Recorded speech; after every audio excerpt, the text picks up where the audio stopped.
France को भी बुला लिया, चल चल चल भारत के मारे को आई चोट्टा आ गया सब। आज ये मोदी जी को बर्गर खिला रहा है सब पे, और वहां से उड़ के बम गिरा के और उतर के सुस्ताता था सब, बहुते मारे हम ढाका में बम गिराए हैं। झटका लगा ना तो भाई कहीं ना कहीं से पचकेगा, अब पचका वो अंदर टारपीडो और बारूद रखा, मारा तो हल्का मच गया। सुबह लाशें ऐसे तैर रही थी और ले आया गया ऐसे घींच घाच के रख दिया गया। पाकिस्तानियों को चाहिए तो ले जाना, नहीं तो हमारे यहाँ कौआ गीत बकुला का कमी नहीं है। बूढ़ बूढ़े ले बाबू मिया हो लो।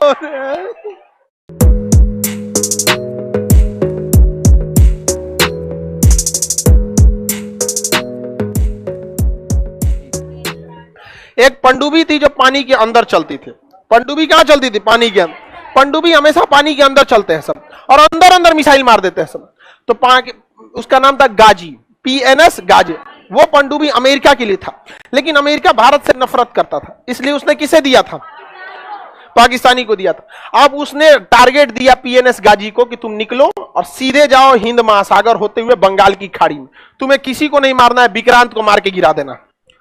अब देखिए, पनडुब्बियों को साइलेंट किलर कहा जाता है। हिटलर की सबसे बड़ी ताकत पनडुब्बी थी, पानी के नीचे रहती, पता ही नहीं चलता कब मार के चल जाएगी। अब भारत को टेंशन हो गया, इससे जुड़ा भी तो मार के गिरा देगा, अब बहुत खतरनाक था। लेकिन इन चोट्टों ने जो बात किया, यहां से जैसे वो केरल को क्रॉस किए थे, तो उन्होंने इनका एक तो रेडियो सिग्नल हमारे इंजीनियरों ने ट्रैक कर लिया। उस पर उन्होंने एक लुब्रिकेंट मांग रहे थे, जो लुब्रिकेंट जो होता है लिक्विड, वो केवल पनडुब्बी में प्रयोग होता है। तो भारत को पहले ही पता चल गया कि PNS गाजी निकल चुकी है। अब मेन खतरा था विक्रांत को बचाना, क्योंकि अगर विक्रांत डूब जाता तो पूरी सेना का मनोबल डूब जाता, क्योंकि पूरी सेना का सबसे बड़ा हथियार था INS विक्रांत। इतना बड़ा था कि इसके ऊपर जो पानी वाली जहाज थी और इसके ऊपर एयरपोर्ट बनाया गया था, उस पर एयरफोर्स के जहाज उतरते थे, और उन जहाजों को ये क्या करता था, ये घाटे लगा देता था ले जाके घाट पे, बांग्लादेश के घाट पे, और वहां से उड़ के बम गिरा के और उतर के सुस्ताता था। बहुते मारे हम ढाका में बम गिराए हैं। और ये इतना बड़ा था कि ना इसके पास खाने की कमी थी, ना राशन की कमी थी, ना आराम करने के लिए कोई दिक्कत था, ना ही इसके पास कोई भी डीजल पेट्रोल की कमी थी। इतना बड़ा था ही, यहाँ पे यहां से भीगना पहाड़ी तक था, उतना बड़ा, यहाँ पे 200 मीटर इतना लंबा था, यहाँ पर बहुत ज्यादा था। अब बताइए, ये अब दिक्कत था, यहाँ पे इसको गिरा था। अब PNS गाजी के पास क्षमता थी, वो डुबा देता विक्रांत को, विक्रांत नहीं बच पाता, क्योंकि वो अमेरिका का सबसे खतरनाक पनडुब्बी थी। अब भारत सरकार को डर हो गया, तो इसको क्या किया गया ना, विक्रांत को छुपा दिया गया। कहां छुपाया गया किसी को नहीं पता, बस हम आपको इंटरनल बताते हैं कि अंडमान निकोबार में था, बट हम वो नहीं बता सकते आपको कि अंडमान में कहां था, क्योंकि सबके लिए जिम्मेदारी होती है। जैसे आप किसी चीज को जानते हैं, तो आप जानते हैं तो बहुत सारे लोग आपकी बातों को ध्यान नहीं देंगे, ना ही आप बातों को उतना पहुंचा सकते हैं। लेकिन हम अगर बोल देंगे तो बात पहुंच सकता है और आगे जाके दिक्कत हो जाएगा कहीं ना कहीं। तो उतना ही जानिए जितना बार आपका काम है, क्योंकि देश के प्रति हमारी भी जिम्मेदारी है। और हमको भले हम फौज में नहीं जा सके, लेकिन जिम्मेदारी, एटिकेट्स आज भी पूरी तरह एक फौजी वाला है। वो अलग बात है कि हमारा मेडिकल में हाथ टेढ़ा है, नहीं तो आज हम भी उसी में गए रहते और आप लोग को एक और कहानी सुनने को मिलता कि एक और युद्ध हुआ था। हम लोग वेट करने वाले नहीं थे, लोग मार के निकलो यहाँ पर। तो कहां छुपा दिया गया? अंडमान निकोबार में। कहां छुपा गया? अंडमान निकोबार। और क्या किया जाए, तो इस PNS गाजी को मारने के लिए डेप्थ चार्जरों की जरूरत थी। डेप्थ चार्जर एक ऐसा बम होता है जो ड्रम बराबर होता है, बहुत भारी होता है, और नीचे जाकर ब्लास्ट करता है। और ब्लास्ट करता है तो इतना तेज पानी का झटका मारता है कि पनडुब्बी अंदर से पचक जाती है। समझा? जैसे पानी का झटका मारेगा इसे यहां पर, तो पनडुब्बी क्या होगी? पनडुब्बी की दीवारें ज्यादा मोटा तो बना नहीं सकते, भारी होकर धंस जाएगा, लोहे की होती है, ज्यादा मोटा जैसे दबेगा, अंदर का कुछ इंस्ट्रूमेंट दबेगा, वायरिंग अलग होगा, कुछ ना कुछ ब्लास्ट कर जाएगा। अब हवाई जहाज है, हवाई जहाज अगर दब जाएगा तनी से तो गिरना उनको फिक्स है, नहीं समझ में? अब वो डेप्थ चार्जर जो था वो था केवल INS राजपूत के पास, और INS राजपूत का इंजन खराब था। वो सर्विसिंग के लिए आया था विशाखापट्टनम में। कहां था? विशाखापट्टनम। युद्ध दिमाग से जीता जाता है। तो नौसेना के अधिकारियों ने कहा कि एक काम करो, हल्ला कर दो ना कि INS विक्रांत विशाखापट्टनम आया है, ताकि PNS गाजी खोजते खोजते उसको कहां आएगा? विशाखापट्टनम। अब विशाखापट्टनम में उनके अब्बा इंतजार कर रहे हैं INS राजपूत। तो अब हल्ला कैसे किया जाए? हल्ला ऐसा करना है, झूठ ऐसा बोलो कि सच लगे। तो क्या किया गया? INS विक्रांत पर जितने सैनिक तैनात थे उस समय 2500 फौजी थे, उन सबके घर पे मैसेज भेजा गया कि INS विक्रांत जो है विशाखापट्टनम आ रहा है। आईएनएस विक्रांत कहाँ रहा है? विशाखा। जिनको जिनको अपनी फैमिली से मिलना है मिल लो, और सब लोग आगे लोग विशाखापट्टनम में हमारा मिलना, हमारा बबुआ पे कैप्टन हो लो, कोनो करे हमारा बाबू पे खाना बनाता है। सबका अलग अलग उस पर डिपार्टमेंट होता है, कोई खाना बनाने वाला है, कोई सेलर है, कोई रडार मेंटेनेंस है, कोई डीजल मेंटेनेंस, सब आ गए लोग यहाँ पे। विशाखापट्टनम में हल्ला हो गया यहाँ पर, और विशाखापट्टनम की सब्जी मंडी में ऑर्डर दिया गया कि हमको 6 महीने का सब्जी चाहिए, 2000 किलो आलू, 10,000 अंडा चाहिए, बॉयल अंडा चाहिए होता है ना एनर्जी। देखिए नॉनवेज में एक खासियत होती है कि आपको इंस्टेंट एनर्जी दे देता है। नॉनवेज जो होता है ना, अंडा मीट मांस, आपको इंस्टेंट एनर्जी दे देता है। और युद्ध लड़ने के लिए ये सब चीजों को थोड़ा सा जान, और वैसे भी कहा जाता है ये राक्षसी भोजन है, तो मार करने के लिए राक्षसी ये ना चाहिए। नहीं समझ में आए? सात्विक भोजन करके मार करिएगा, सात्विक भोजन करके आप पढ़ाई लिखाई कीजिए। मार करना है तो कौन सा भोजन? अब जब अंडा का इतना डिमांड हुआ, मीट का इतना डिमांड हुआ, चावल का डिमांड हो गया, पूरा मंडी में हड़कम मच गया। सारा दुकानदार खोज रहा है, अरे हमारा 10,000 अंडा का ऑर्डर आया है, 21,000 है, तुम्हारे पास है? कोई पूछे क्या होगा क्या होगा? अरे विक्रांत आ रहा है, विक्रांत आ रहा है। अब पाकिस्तानी जासूस घूम रहे थे सब विशाखापट्टनम में, उस सब तुरंत पाकिस्तान फोन किया, सर एक तगड़ा न्यूज है, विक्रांत आ रहा है। तेरा विक्रांत आ रहा है, कोई विक्रांत नहीं आ रहा था यहाँ पे। समझ में आ गया कि नहीं? देखिए झूठ को इतना सफाई से बोलिए कि लगना नहीं चाहिए। समझ में आ गया नहीं? अब विक्रांत आइए नहीं रहा था, अब वहां पे खराब पड़ा हुआ तो कौन? आईएनएस। ये खबर किसको दिया गया? पाकिस्तान। पाकिस्तानी ने खबर किसको दी दिया? पीएनएस गाजी को। पीएनएस गाजी विशाखापट्टनम की ओर जा रहा था, जहां पे छुपा हुआ था विक्रांत। इसको खबर हुआ तो ये मुड़ गया, कहां की ओर? विशाखापट्टनम की ओर। और विशाखापट्टनम पे कौन खड़ा था? आईएनएस राजपूत। आईएनएस राजपूत के सारे नेविगेशन को बंद किए गए थे। आईएनएस राजपूत का इंजन मेंटेनेंस में था, बंद था। कुछ भी आईएनएस राजपूत हलचल नहीं कर रहा था। जहां हलचल होगा ना तो उसमें सोनार लगा होता है, हलचल को पकड़ता है, सोनार हलचल को पकड़ लेता। कोई हलचल नहीं था। लेकिन पीएनएस गाजी का तो इंजन चल रहा था, इसका हलचल तो पता चल रहा था। आईएनएस राजपूत को खबर लगा कि पानी में कुछ हलचल है, तो इससे हमला तो कर नहीं सकते, क्या पता अपने जहाजिया हो। तुरंत पीएनएस गाजी को पहले ही बता दिया गया था कि आईएनएस राजपूत के पास कोई नहीं जाएगा, कोई नहीं जाएगा। तो आईएनएस राजपूत को पता था कि ऑर्डर दिया गया है कि हमारे पास कोई नहीं आएगा। अब कोई आया है तो मरने आया है। मारा पीएनएस गाजी को, डेप्थ चार्जर मारा गया, एक डेप्थ चार्जर गया, दूसरा गया। उसके बाद अचानक से डेप्थ चार्जर फटता है तो उतना तबाही नहीं आती, वो अंदर बस झटका देता है। तो पहला झटका लगा अंदर, पानी हिल गया, दूसरा झटका लगा, पानी हिल गया, कुछ नहीं हुआ। एक पास 2 डेप्थ चार्जर था, बिगड़ल था ना आईएनएस राजपूत। अभी मारे कैसे? यहाँ पे आधा घंटा बाद अचानक जैसे लगा कि पानी के अंदर परमाणु बम फटा है। पीएनएस गाजी में जो छेद हुआ था ना, झटका लगा था, वो उसी कंपार्टमेंट में हो गया था जिसमें उसने बारूद रखा था। उस अपने बारूदुआ से भड़क गया था। यहाँ पर झटका लगा ना तो भाई कहीं ना कहीं से पचकेगा, अब पचका वो अंदर तारपीडो और बारूद रखा, मारा तो हल्का मच गया। सुबह लाशें ऐसे तैर रही थी, आज ले आया गया, ऐसे घींच घाच के रख दिया गया। पाकिस्तानियों को चाहिए तो ले जाना, नहीं तो हमारे यहाँ कौआ गीद बकुला का कमी नहीं है, गीद दूध खा जाएगा सब यहाँ पर। समझ में आ गया कि नहीं? तो यहाँ पे अब पाकिस्तान का पूरा मनोबल गिर गया था। अब अमेरिका का भी मनोबल गिरा, उसका टैंक यहाँ छोड़ के भाग गया। अब पीएनएस गाजी गिर गया यहाँ पर, और भी ऐसा जहाज मारा जो खराब था। आईएनएस राजपूत खराब था, मार के गिरा दिया यहाँ पर। अब पाकिस्तानी इधर मुक्ति वाहिनी, इधर कौन है? मुक्ति वाहिनी। अब मुक्ति वाहिनी थोड़ी सी कमजोर पड़ रही थी, क्योंकि वेल ट्रेंड तो फौजी थे नहीं। अब भारत ने क्या किया? अपनी इंडियन आर्मी को कहा कि लुका छिपी नहीं होगा। इंदिरा गांधी थी, बड़ी ढीठ थी, इसीलिए आयरन लेडी कहा जाता, बहुत ढीठ थी। लोगों ने उन्हें समझाया कि कूटनीति डिप्लोमेसी नहीं कहता है, आप मुक्ति वाहिनी को आगे कीजिए, इंडियन आर्मी को पीछे से सपोर्ट कीजिए, कोई क्या कहेगा। इंदिरा गांधी के बाढ़ में जब कोई क्या कहेगा, यहाँ पे हम महिला हैं, हमको इस सबसे मतलब नहीं बनता है, कोई क्या कहेगा, मारो इसको। महिला सबको ज्यादा इफेक्ट नहीं पड़ता है। देखिएगा शादी ब्याह में ना दुल्हा जाएगा तो चावल फेंकते चल जाएगा, बाबू के बियाह हो लोग।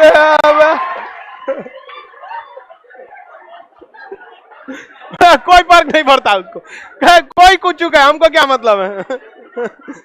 अच्छा बता, आप अपने पिताजी से कहिएगा या चाचा जी से कि बियाह हो रहा है, आप चावल फेंकते जाइए, थमा देगा लोटा आपको, फेंक तो बियाह हो लो। लेकिन महिला सबको, उस सबको बस अपना टारगेट दिखता है, बबुआ का बियाह हो रहा है, मेरा राग अच्छा है या नहीं है, कोई क्या बूढ़ बूढ़े बाबू बियाह हो लो। हम तो समझने की कोशिश करते हैं कि आखिर ये बूढ़ी माता गा क्या रही है। समझ में नहीं आता है क्या गा रही है। हा? आप लोग को समझ में आता है? समझे में नहीं आता, लेकिन उनको बिलीव होता है कि एकदम लता मंगेशकर है वो। आप लोग को भी समझ में नहीं आता?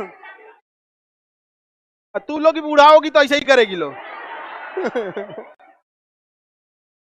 तो इंदिरा गांधी कही गए लोग क्या कहेंगे क्या नहीं कहेंगे, मुक्ति वाहिनी लो, इंडियन आर्मी को तुरंत आदेश दी। मानेकशा से कहेंगे अब लड़िएगा ना, अरे हम पीछे कब हटे थे। मानेकशा कहेंगे एकदम एक नंबर, घुसा दिया इंडियन आर्मी अंदर। इंडियन आर्मी जो तहलका मचाई जिसका कोई हद नहीं। लेकिन इंडियन आर्मी का मेन मकसद बांग्लादेश को स्वतंत्र कराना था। जो यहाँ पे यहाँ के जो राज्यपाल थे, क्योंकि शेख मुजीबुर रहमान को तो गिरफ्तार कर लिया गया, तो राज्यपाल शासन लग जाता। राज्यपाल जो घर में थे, तो इंडियन आर्मी उनको नाश्ता करने के बहाने बाहर बुलाई और घरवा पे बम गिरा दी और उनको समझाई कि देखिए आपको बाहर निकाल के बम गिरा है। आज जोड़ लिया भाई हमें छोड़। अब बताइए उस इंसान पे कितना बुरा, उसका मनोबल कितना गिर जाएगा जिसको घर से बाहर निकाल के बम गिराई। घर देख रहा है कहां घर गिर गया है। अब उसकी पत्नी कर दिया रे चोटा, तू सरेंडर करेगा कि हम तोरा मारे, हम यहाँ पे हम ना मर तो तोरे साथ भाग यहाँ से यहाँ पे। अब भाई राज्यपाल के सरेंडर करने से सरेंडर थोड़ी हो जाता है। अब बिहार के राज्यपाल सरेंडर कर देंगे तो क्या बिहार सरेंडर हो जाएगा? राज्यपाल के हाथ में नहीं होता, लेकिन एक संकेत होता है ना कि तुम्हारा कमांडर गया काम से यहाँ पर। अब वहां पर काम किया सबसे जबरदस्त बीबीसी वालों ने।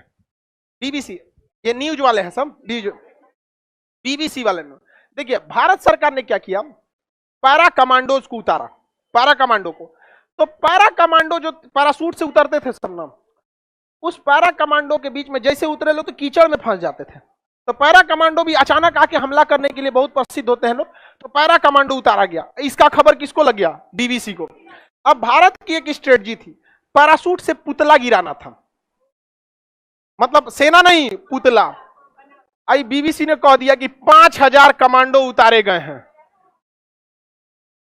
हवा से कितने कमांडर उतारे गए? पैरा कमांडो सबसे खतरनाक होते हैं।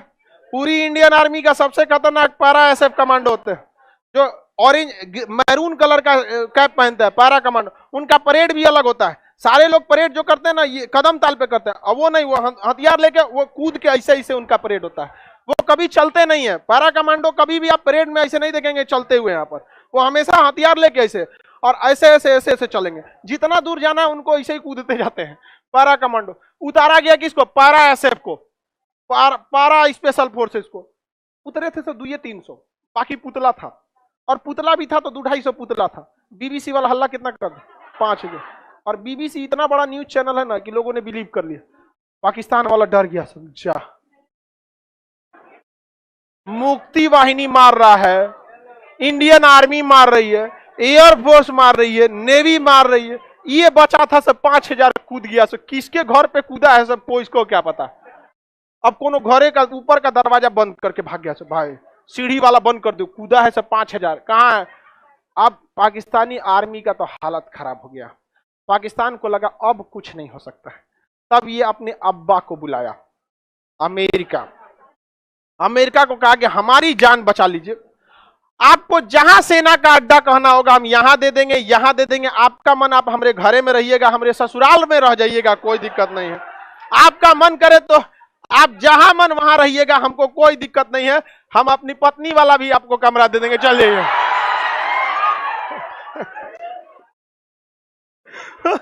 अमेरिका चल आया हमला करने। भाई इन सबों के पास इज्जत नाम की तो कोई चीज नहीं है। अरे तुमसे लड़ रहे हो, बहादुरी से लड़ो। यहाँ पर हमारे मेजर चांदपुरी को आदेश आया था कि नहीं पीछे हटने के लिए, हटे थे क्या वो? इन चोटों के पास पूरी हार गए थे। कहा हम आपको अड्डा देंगे, सेना का अड्डा, आपको जहां ना रहिए यहाँ पर। अमेरिका को तो पुराना दुश्मनी था भारत से, उसको याद आया था हम्बन टोटा से उसको किसने लतियाया था? भारत। सारा खेल किसका रचा था? अब अमेरिका चल दिया यहां से पेड़ा लेकर अपना युद्ध करने के लिए। कहां से चला था? अमेरिका अपने यहां से चल गया। अमेरिका को बुलाया कौन? कहा कि बांग्लादेश को बचा लीजिए। तो पाकिस्तान अमेरिका यहां से चल दिया अपना बड़का जहाज लेकर, 7वां बेड़ा। कौन सा बेड़ा? हम लोग का जो आईएनएस विक्रांत था ना, उससे डबल बड़ा ये था सातवां बेड़ा। इतना बड़ा जहाज था कि इसके ऊपर 40 ठो उड़ने वाले जहाज आते थे। इसके में परमाणु बम था, परमाणु बम लगा हुआ था। किसमें? सातवां बेड़ा में। और इसके साथ पनडुब्बी, डिस्ट्रॉयर, फ्रिगेट, मतलब ये जब चला था तो अपने साथ 30 से 35 पानी वाली जहाजों को लेके चला था। ये अकेले चलता ही नहीं था, इतना खतरनाक चल दिया सातवां बेड़ा लेके यहां पर। अब भारत का हालत खराब, ये अकेले युद्ध का गेम पलट देता। पूरे इराक को ये अकेले हरा दिया था सातवां बेड़ा, अकेला गेम पलट देता इसके परमाणु बम से लेकर। और दूसरा एक बात और होता है ना, देखिए गांव का बहुत बड़ा दबंग आदमी आपको एक तमाचा मारेगा ना, तो आप बस कंप्रोमाइज करिएगा, आप पलट के उसको नहीं मारते हैं। और ये सबसे बड़ी गलती हो जाती है। पलट के मजबूत इंसान को कभी नहीं मारना चाहिए। अब मारना चाहिए तो एक बार में उठना नहीं चाहिए, वो एक बार में अगर उठना नहीं चाहिए उसको, कभी भी नहीं, कितना भी बड़ा रहे यहाँ पे, एक बार में उठना नहीं चाहिए। कहियो कुछ मार दो ससुरात, लेकिन एक बार में। भारत ने कहा कि कुछ भी हो जाए सातवां बेड़ा आओ, मानते हैं कि नहीं लड़ पाएंगे तुमसे, क्योंकि हमारे पास उस समय टेक्नोलॉजी नहीं, मारेंगे तो तुमको हम पक्का। ये चोट्टा अमेरिका ब्रिटेन को भी बुला लिया, चल चल चल मारे के हो लोग, चल चल चल चल। फ्रांस को भी बुला लिया, चल चल चल भारत के मारे को। आई चोट्टा आ गया सब। आज ये मोदी जी को बर्गर खिला रहा है सब, समझ में आ गया कि नहीं? पिज्जा खिलाता है सब, लेकिन ये चोट्टे मारने आए थे सब हम लोग को। इतिहास कोई भूल जाए, हम ना भूलने वाले हैं, कभी नहीं भूलना चाहिए इतिहास। ये हम मानते हैं कि हम लोग, मतलब हम लोग भी लिट्टे का मतलब हुआ था, युद्ध में सब कुछ दिया, लेकिन अमेरिका भी शरीफ नहीं है। युद्ध में कोई अंतरराष्ट्रीय रिलेशन में हम लोग को देश देखना है, शराफत नहीं, समझ में आ गया ना? सब आया था सब मिल के मारने। इंदिरा गांधी के तो हालत खराब हो गया। इन्होंने कहा रसिया को, याद है कुछ? गइलो हमारा हालत खराब, ये सब लेके आई। चोट्टा बहुत कमीना होता है सब। पहले अमेरिका आएगा, फिर ब्रिटेन आएगा, फिर फ्रांस आएगा, उसके 29 देश आ जाएंगे सब नाटो सेना लेकर। अब बताइए 29 देशों से एक आदमी अकेले लड़ पाएगा? वो भी भारत जैसा उस समय 1971 में विकासशील देश, हमारे पास कुछ भी नहीं था उस समय, फैक्ट्री तक बढ़िया से नहीं थे। रूस ने कहा कोई दिक्कत नहीं, टेंशन न, हम भी भेजते। इसने भेज दिया अपना 40वां बेड़ा। 40वां बेड़ा आके हिंद महासागर में लग गया। 40वां बेड़ा के साथ जितने भी पनडुब्बियां थी, इसने उस समय 8-9 गो पनडुब्बी भेजा था, और हर पनडुब्बी में परमाणु हथियार थे सर। पनडुब्बी को रूस ने जानबूझ के पानी के ऊपर ले आ दिया कि देखो यहाँ पे, चारों ओर से सजा दिया, जहाज वहाज सब सजा दिया यहाँ पर। और विक्रांत को कहा कि निकलो अब तुम, कहां से? अंडमान निकोबार, मारो इसको धा के। अब भारतीय सेना पूरा समझ गई कि सुपर ओवर खेलने के लिए तैयार थी। इंडियन आर्मी चारों ओर से घेर ली, एयरफोर्स चारों ओर से घेर ली, नेवी घेर ली। इसने कहा कि हम गारंटी लेते हैं कि चोट्टा में से एक वो अंदर नहीं आएगा, बाकी तुमको धोना है तो धो दो। इंदिरा गांधी मानेकशा से कहीं सुन रहे हैं ना? मानेकशा कहा कि आपको सुनाने की जरूरत नहीं, काम चालू है, वर्क ऑन प्रोग्रेस। इतना मार मारा गया बांग्लादेशियों को जिसका कोई हद नहीं। और यहां आके खड़ा हो गया कौन सा? 40वां। अमेरिका यहां पहुंच गया, इसका बेड़ा, 7वां बेड़ा। सोचा इधर से निकले तो इधर आ जा रहा था, सोचा इधर से निकले तो इधर आ जा रहा। नहीं, अजुराने का तरीका, आओ तो ना देख लेते, चल तो तनी नहीं, गांव में तो जो तो हमारी खेत में तन जेबी यहाँ आओ तो देखते हैं। अब इसके ऊपर मिसाइलें तैनात थी, ऑटो एयर डिफेंस की मिसाइल। इसके पास जो एयर डिफेंस S-400 अभी भी कितना तगड़ा, कोई आता है S-400 के आगे? कोई नहीं। इसने अपने एयर डिफेंस को एक्टिवेट कर दिया, और वो एयर डिफेंस इतना खतरनाक था कि 400 किलोमीटर के दायरे में कोई भी आएगा ना, तो जहाज के कैप्टन को वार्निंग दे देगा कि आ गए हैं एक आदमी नाश्ता के लिए। 400 किलोमीटर दूर पहले कैप्टन को बता देगा कि खाना पीना छोड़ो, लग जाओ। और अगर 300 किलोमीटर तक आ गया तो पूरे जहाज पे वार्निंग बजा देगा, पूरा सायरन बजा देगा कि आ गया है कोई, 300 किलोमीटर दूर है। 200 किलोमीटर पे रहेगा तो सीधा खबर भेज देगा मॉस्को कि चोट्टा कुछ नहीं किया है अभी तक, हम उसको 400 किलोमीटर से वार्निंग दे रहे हैं, अभी तक क्या नहीं किया यहाँ पे। और 100 किलोमीटर के दायरे में आएंगे तो कहेगा भाड़ में जाओ, मार देते खुद। रूस ने पूरे अपने एयर डिफेंस को एक्टिवेट कर दिया और अमेरिका को बता दिया कि दम है तो आ जाओ। अमेरिका 400 किलोमीटर दूर से कह रहा था वापस चल जाओ, ठीक नहीं होगा। वापस चल जाओ, ठीक नहीं होगा यार। कहा, अमेरिका ने कहा कि हमारे पास 150 से ज्यादा परमाणु हथियार लेके आए हैं, छोड़ेंगे नहीं भारत को इस बार, हमेशा श्रीलंका समझाएगा श्रीलंका से भगा दिया, नेपाल से भगा दिया, अब की नहीं जाएंगे हम, हमारे पास 150 से ज्यादा परमाणु हथियार है। रूस ने कहा कि जब हम चले थे तो हमें बहुत जल्दबाजी थी, इसलिए हम गिनती नहीं किए, लेकिन लगभग 300 से ज्यादा है।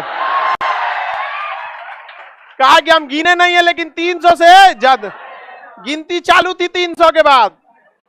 अगर हम गिने नहीं, जल्दी में आना था, हमको इस सब का धमकी मत देना, बहुत महंगा पड़ेगा। तो इंग्लैंड कहा था sorry we are late, we should return, you should return और you must have to return, तुम्हें लौटना ही होगा। चल गया ब्रिटेन, चल गया। यहां पे ब्रिटेन को एहसास हो गया था कि 1857 नहीं है, देश आजाद हो चुका। और आपको जानकर ताज्जुब होगा, जूता भिगा के मारना किसे कहा जाता है? ये आईएनएस विक्रांत जो था ना, ये ब्रिटेन से खरीदे थे लोग।